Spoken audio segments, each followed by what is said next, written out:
is the most efficient project not only in India but also in Asia. And from here, our journey will take us to KG D6 basin.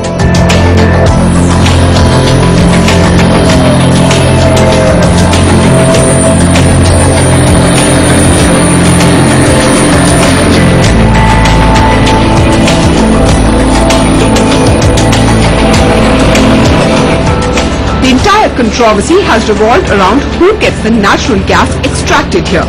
Mukesh Ambani's RIL won a bid to look for gas, which experts say is the future of energy in India and the world.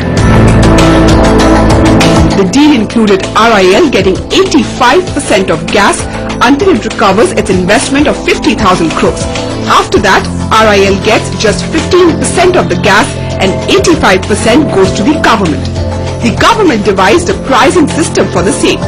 RIL would get gas at $2.34 per British unit. Customers would pay $4.2 per British unit. But Anil Ambani says he wants the gas at $2.34 and the right to resell it at $4.2. He claims a private memorandum of understanding with Mukesh gives him the right. But here's a small detail. The MOU was subject to government approval, which never came. What's more, reselling or trading in gas is not allowed in India to prevent profiteering in this vital natural resource. When you look at it, it seems as if the entire issue really becomes of who this gas is of. I want to take it from you. Who does natural gas really belong to? I'll go by the production sharing contract. This production sharing contract is the agreement between Government of India and the contractor, consisting of a consortium of Reliance and NICO. If you go by the contract, one of the first lines that say is that government is the owner of this natural resource.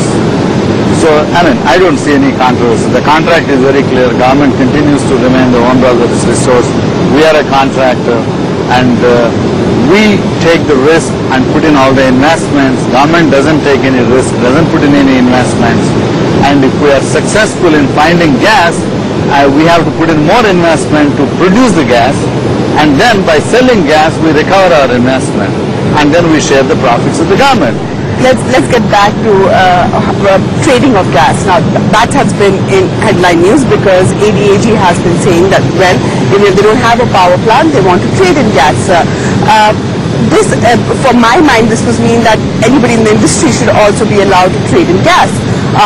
How do you think this could actually impact the industry? I'm actually asking you, of course, you're a party to the entire dispute, but the fact that you are in the industry as well, this would actually be against the entire industry that India can create. See, as government, we are not allowed to trade gas. We produce gas as a contractor to Government of India, but we are not allowed to trade. We can only sell it to one entity who is the actual consumer.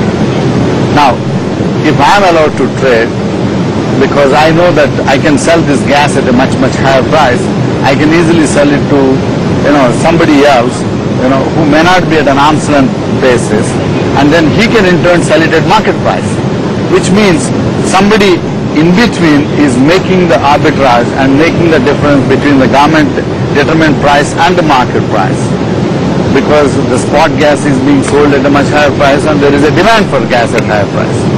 So that is what I believe is not in anybody's interest, because the customer is losing and the government is not gaining. Somebody in between is making the money. You were talking about gas and how actually gas is available in the market at much higher price. One instance of that, of course, is how NTPC is ready to buy gas from GAIL at $8 per MMBTU, but not ready to buy gas from you at $2.34 per MMBTU. You have also gone up to the government and said, do something about it, make NTPC take that quota, otherwise take that cap off us. What do you think is actually making NTPC not buy gas at $2.34 but buy it at $8? NTPC is buying gas at, technically NTPC may be buying today gas at $8 or maybe $9, but from, maybe they have signed a contract where they'll be paying even more than that price. What we have said to the government is, here is a gas that you determine the price at $4.2. So why don't you please have NTPC to take this gas, because it's in their interest and it's in our interest to sell gas to them, and because it's cheaper they should take it.